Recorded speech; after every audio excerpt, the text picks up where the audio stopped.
1945-1953. El destino, esa vieja roca contra la que todo se hace pedazos, estaba a punto de cerrarse.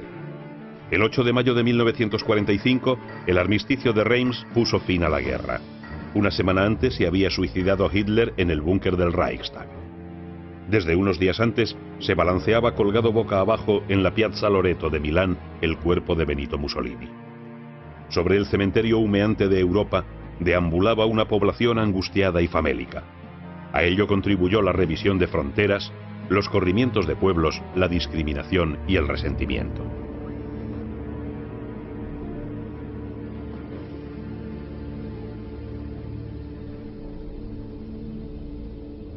Era imposible evitar que tras la Guerra Caliente surgiera la Guerra Fría.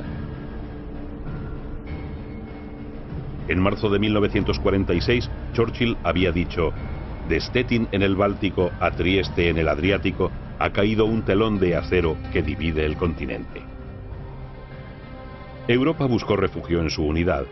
Los movimientos europeístas surgidos en 1945 en Bruselas se concretarían en 1949 en el Consejo de Europa. El Plan Marshall pondría las bases económicas de la recuperación y se creó en París un organismo de cooperación, la OECE, y en el este surgía el Comecon. De 1945 a 1950, los Estados Unidos impusieron al Japón un gobierno presidido por el general MacArthur y una nueva constitución mientras se juzgaba a los criminales de guerra, se determinaba la naturaleza de las reparaciones y se procedía a la reconstrucción. En 1949 el gabinete de Yoshida firmó una alianza amplísima con Estados Unidos que en 1951 devolvía al país su independencia. El Tratado de San Francisco despojó al Japón de los territorios conquistados. En noviembre de 1945 se juzgó a los criminales de guerra en Nuremberg. Hermann Göring se suicidó antes de conocer su sentencia. Martin Bormann huyó y los demás escucharon impávidos el relato de sus hazañas. El 1 de octubre de 1946, 11 dirigentes nazis fueron condenados a la horca. Muchos otros serían fusilados.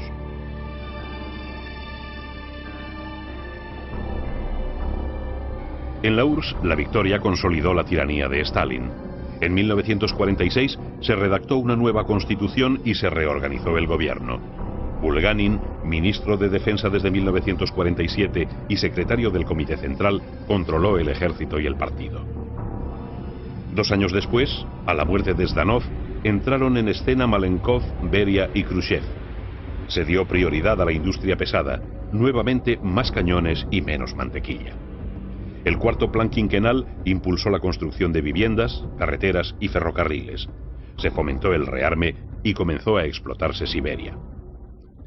En política exterior, Stalin cosechó grandes éxitos. Hasta 1945, solo la URSS figuraba como país socialista. Pero tras la guerra, muchos países del este cayeron bajo su influjo, alterando la correlación de fuerzas y afectando a la política internacional. En 1949, el Comecon dividió la vida económica mundial. Poco después, el Pacto de Varsovia dividía el mundo en 2 bloques que se miraban con recelo. La Guerra Fría era un hecho. El bloque socialista engullía regiones enteras. En 1945, Stalin se anexionó territorios polacos, una parte de Prusia y otra de los Cárpatos ucranianos, y en 1947 la Carelia finesa y la Besarabia rumana. Los tratados de paz de París de aquel año se lo permitieron. La URSS promovía la inestabilidad en los países de su órbita. Checoslovaquia, cuyo gobierno en el exilio se había comprometido con Stalin, acordó en 1946 formar gobierno con Masaryk y Eduard Beneš. La presión comunista fue tal que en 1948 Masaryk se suicidó y Beneš dejó el gobierno. El país cayó en la órbita soviética. En Polonia, tras la creación de un gobierno de unidad nacional, hubo diferencias entre los comunistas de Władysław Gomulka y los nacionalistas de Boleslav Bierut. Las elecciones de 1947 dieron al bloque democrático el 80% de los votos. Un año después cayó Gomulka por criticar la colectivización de la agricultura y oponerse a la condena de Tito. En 1949, las fricciones entre la Iglesia y el Estado comenzaron a ser insalvables. La monarquía fue abolida en 1946 en Bulgaria en medio de un charco de sangre. Los campesinos fueron sacrificados por el gobierno prosoviético de Georgi Dimitrov. En 1944 había regresado a Atenas el gobierno en el exilio y un año después volvió Jorge II, a quien en 1947 sucedería su hermano Pablo. Los comunistas proclamaron la República en el norte y provocaron una guerra civil. El gobierno de Alejandro Papagos se dedicó a reconstruir la nación. Turquía se decantó hacia Occidente tras la victoria del Partido Democrático. En mayo de 1946, el presidente Truman habilitó una ayuda de $400 millones para Turquía y Grecia. La voluntad de evitar nuevas guerras condujo a la Conferencia de San Francisco el 26 de junio de 1945. De allí saldrían las Naciones Unidas. La ONU obtuvo logros. En 1946 las tropas soviéticas y británicas salieron de Irán y el Shah Reza Pahlavi, contra quien se atentó en 1949, reunificó el país a pesar de los manejos soviéticos de fomentar el nacionalismo en Azerbaiyán y Kurdistán. En El Cairo se creó en 1945 la Liga Árabe para coordinar la política exterior del mundo islámico. Un factor nuevo se introdujo en la zona: los judíos, que iban a hacer valer sus derechos históricos sobre una tierra santa para todos, Israel. Las Naciones Unidas votaron el 29 de noviembre de 1947 el fin del mandato inglés en Palestina y la división del territorio en dos unidades, Israel y un país árabo-palestino. Los árabes, en desacuerdo con la decisión, atacaron a los judíos un día después. El 14 de mayo de 1948, el Consejo Nacional Judío proclamó la independencia con David Ben Gurión como primer ministro y Chaim Weizmann como presidente. Los Estados Unidos y la URSS reconocieron el nuevo estatus. Abdul Alá de Jordania cercó Jerusalén y 85.000 judíos se dispusieron a defenderse. Líbano, Jordania, Siria, Egipto e Irak hicieron causa común contra Israel. Los judíos ocuparon Ramle y Lod, se apoderaron de Nazaret y la Alta Galilea, y en los primeros meses de 1949 ocuparon el Negev hasta la frontera con Egipto, excepto la franja costera de Gaza. Fue una guerra intermitente, 60 días de lucha y 20 meses de problemas. En mayo de 1949, Israel fue admitida en el seno de Naciones Unidas. En abril de 1949 se había firmado en Washington el Tratado del Atlántico Norte, al que un año más tarde se adhirió Alemania. La alianza nacía en plena Guerra Fría, el triunfo comunista en Checoslovaquia y el bloqueo de Berlín. Como consecuencia del estado en que había quedado Europa, Truman había encargado en 1947 al secretario de Estado George Marshall un plan de ayuda basado en créditos blandos o a fondo perdido, envío de materias primas y alimentos. Había que evitar que Europa cayera en manos del comunismo, bien implantado ya en Italia y Francia. Truman sabía que la victoria consiste en hacer ganar también a los vencidos.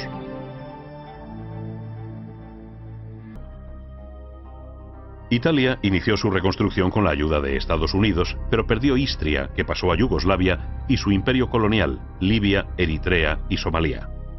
Tuvo que pagar indemnizaciones de guerra, dificultad a la que se unieron las provocadas por la divergencia política entre los socialistas de Neni y los comunistas de Togliatti. El democristiano Luigi Einaudi llevó a cabo una política europea y superó la crisis agraria del sur con la expropiación de grandes latifundios calabreses. En Francia, De Gaulle inició una caza de colaboracionistas y prohombres del gobierno de Vichy. Pétain fue condenado a muerte, sentencia conmutada por la cadena perpetua, y Pierre Laval ejecutado. En octubre de 1945 hubo elecciones a la Asamblea Nacional que ganó la izquierda. Se nacionalizó el Banco de Francia, los seguros y el carbón. De Gaulle dejó el poder en manos de Georges Bidault, que se opuso a descolonizar Argelia. En 1946 se instauró la Cuarta República. Al año siguiente, los socialistas Vincent Auriol y Paul Ramadier rigieron los destinos del país. Pero el descontento y las huelgas crearon problemas. París quedó paralizado. El comunista Maurice Thorez, contrario a aprobar créditos militares para Indochina y enemigo de bloquear los salarios, provocó algaradas que llevaron a la crisis económica y a la subida de precios. La devaluación del franco, la ayuda norteamericana la política económica de Robert Schuman y otros factores salvaron a Francia del desastre. Inglaterra salía de la guerra con una deuda de 14.000 millones de dólares. Los bombardeos alemanes habían arrasado varios enteros de Londres, Liverpool o Manchester. El país se había descapitalizado y la libra redujo su valor a la mitad. La alegría por el regreso de la familia real no bastó para reducir la inquietud social que llevó a los laboristas al poder. Clement Attlee reemplazó a Winston Churchill, pero la política fue la misma: colaboración con Estados Unidos y alejamiento de Europa. La austeridad del ministro Stafford Cripps aceleró la recuperación. Hubo que restringir importaciones, recurrir al racionamiento y pagar la deuda. En 1945 se nacionalizó el Banco de Inglaterra, el carbón, el transporte, la energía y la siderurgia. Se hizo hincapié en la obligatoriedad del seguro social, la sanidad, las ayudas a la familia, la subida de pensiones, para poner sordina a los bajos salarios. En noviembre de 1947, la princesa Isabel II, primogénita del rey Jorge VI, contrajo matrimonio con el príncipe Felipe de Grecia. La magna ceremonia se celebró en la abadía de Westminster, oficiada por los arzobispos de Canterbury y York.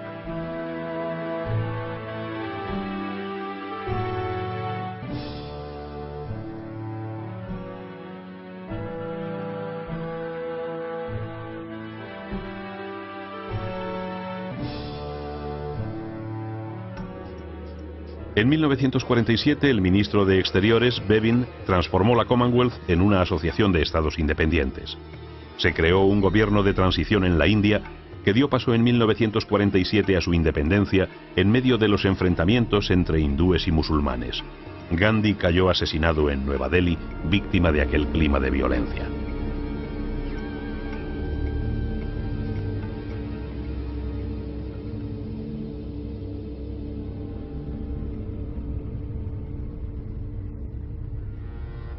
En Irlanda se proclamó la República del Eire en 1949.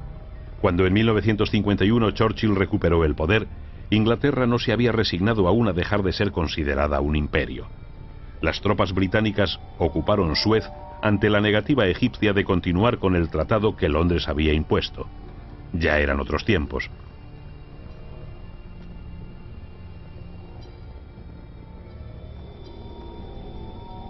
Aquel mismo año, Farouk, rey de Egipto, abdicó en su hijo Fuad, de 7 meses de edad, y se nombró un gobierno que presidió el general Naguib. Un año después se proclamó la República.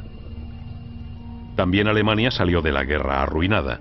El marco carecía de valor y se utilizaba como moneda, entre otras cosas, los cigarrillos americanos. Todo estuvo racionado, desde el carbón a la carne hasta principios de los 50. En las conferencias de Teherán y Yalta, los aliados no habían llegado a acuerdos definitivos. En junio de 1945 se estipuló que el mando militar de las 4 zonas en que fue dividido el país asumiría poderes de gobierno. Un mes después se reunieron en Potsdam Truman, Churchill y Stalin. De allí saldría el nuevo mapa de Europa y la división de Alemania. Rusia se quedaría con Prusia Oriental, Polonia con los territorios al este de la línea Oder-Neisse. Berlín recibía un estatuto especial. La población alemana establecida en Hungría, Checoslovaquia y Polonia volvería a Alemania. La administración del país fue puesta bajo control aliado. Se disolvieron los consorcios, trusts y sindicatos, se desmanteló la industria y se acordaron reparaciones de guerra, entre las que estaban las siguientes medidas: embargo de la flota mercante, las patentes, el capital depositado en bancos extranjeros, las minas, los complejos industriales Krupp o Farben y la tecnología. En el sector oriental pasaron a ser de propiedad soviética el 25% de las fábricas, más de 200 empresas. Se prohibió el Partido Nacional Socialista, cuyos jefes ingresaron en prisión, mientras se interrogaba a 6 millones de posibles nazis y eran rehabilitados los partidos. En 1948, la Conferencia de Londres recomendó la integración económica de Alemania bajo una nueva constitución y un control internacional del Ruhr. Stalin respondió con el bloqueo y división de Berlín. Pero la suerte estaba echada. En 1949, Alemania se convirtió en república federal, con el presidente del CDU, Konrad Adenauer, como canciller. Los rusos crearon la República Democrática. La partición era un hecho.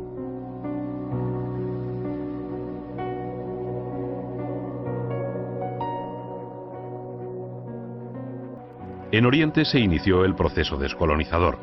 Europa no podía mantenerse más tiempo en África, en Asia ni en Oceanía. Nuevos países accedieron a la independencia.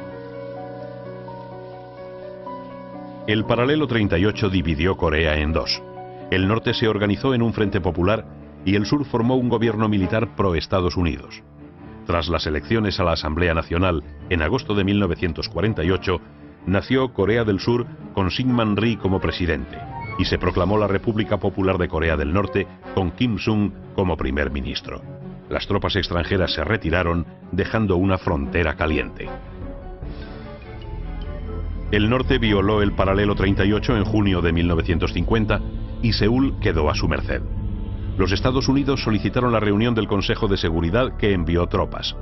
MacArthur desembarcó en Incheon. La entrada en liza del ejército chino prolongó el conflicto hasta el verano de 1953, dejando tras de sí 1 millón de muertos. Hubieran sido más de no haber atajado de manera drástica el presidente Truman las sugerencias del general MacArthur de lanzar la bomba atómica sobre China. 3 meses antes, en marzo de 1953, murió Stalin. Su papel en política exterior, aunque enigmático desde 1945, tuvo su plasmación en la creación de la Revolución China y de los regímenes totalitarios de la Europa del Este. En general, su actuación fue beneficiosa para Rusia, cuya economía planificó. Heredó un país que trabajaba el campo con arado de madera y lo dotó de reactores atómicos. Lástima que su obra se hubiera levantado sobre la tiranía. En Indochina, donde en 1945 los japoneses arrebataron a Francia el dominio, la conferencia de Potsdam previó 2 zonas de influencia a ambos lados del paralelo 16. En el norte, Ho Chi Minh creó la República Democrática de Vietnam, y en el sur, Inglaterra restableció en 1946 la dominación francesa. Camboya accedió a la independencia. Francia, con las pretensiones ultranacionalistas de volver al estado de cosas anterior, provocó la Primera Guerra de Indochina. La legión ocupó el delta del Mekong, subestimando la capacidad ofensiva del Viet Minh, cuyo general Giap infligió derrotas que obligaron al gobierno profrancés del exemperador Bao Dai a pedir ayuda. Estados Unidos ayudó a Francia y el conflicto se enredó. La URSS y la China de Mao brindaron su ayuda a Ho Chi Minh. China atravesó un periodo de inestabilidad. Chiang Kai-shek ocupó las grandes ciudades, pero no fue capaz de poner orden y se erigió en dictador con el visto bueno de Estados Unidos. La URSS firmó en 1945 un pacto con Mao y el enfrentamiento entre el ejército nacionalista del Kuomintang y los comunistas provocó la guerra civil. En 1949, Mao conquistó Nankín y proclamó la República Popular. Un año después, tras los éxitos en Hainan, Mao intervino en Corea e Indochina. En los Estados Unidos, Harry Truman basó su política en el anticomunismo. El senador Joseph McCarthy creó en 1947 un mecanismo inquisitorial, la Comisión de Actividades Antiamericanas. El monopolio nuclear y la capacidad de maniobrar a través de la ONU dio a Truman un liderazgo mundial que usó para modelar la política de acuerdo con su visión. Se aferró a la creencia de que Stalin se proponía dominar Europa y para evitarlo incrementó el apoyo económico a los pueblos libres. Era la doctrina Truman, criticada por el sector liberal de su país, pero que dominó a lo largo de la Guerra Fría y presidió las relaciones con la URSS. En mayo de aquel año se creó la Central Intelligence Agency, la CIA, dependiente del Consejo de Seguridad Nacional, nacido unos meses antes con el fin de coordinar los servicios secretos. Truman, que obtuvo un segundo mandato en 1948, anunció como programa un compromiso social en la línea marcada por Roosevelt, el Fair Deal. Él sabía que el malestar social no era exclusivo del exterior. En marzo de 1949, 500.000 de mineros fueron a la huelga en los Estados Unidos, muestra de lo que sucedía en el país, y se propuso gobernar teniendo en mente la realidad. Aunque tuvo al Congreso en contra, dedicó fondos públicos a la educación, a la electrificación del campo y a la construcción de viviendas. En política exterior, el puente aéreo de Berlín, bloqueado por la URSS en junio de 1948, ocupó parte de sus esfuerzos. Truman organizó pasillos aéreos. 2,5 millones de toneladas de artículos fueron aerotransportadas. Stalin dio por terminado el incidente. El republicano Dwight Eisenhower ganó las elecciones de 1952. Su triunfo evitó que Estados Unidos se implicara entonces en la guerra de Indochina. Lentamente pasaba el tiempo, cerrando las heridas de la guerra. La gente buscaba el olvido, esforzándose en imaginar un futuro mejor, un futuro diferente, acorde a los nuevos tiempos que se estaban viviendo. Un futuro que había que construir entre todos. Los pueblos se levantaban contra la opresión. A mediados de 1953, el mundo contempló sobrecogido cómo los manifestantes se apoderaban en Berlín Este de los locales del Partido Comunista, reclamando elecciones libres. Las tropas soviéticas lanzaron los carros de combate a la calle y ejecutaron a todos los cabecillas. Parecía que el mundo nunca iba a poder vivir en paz.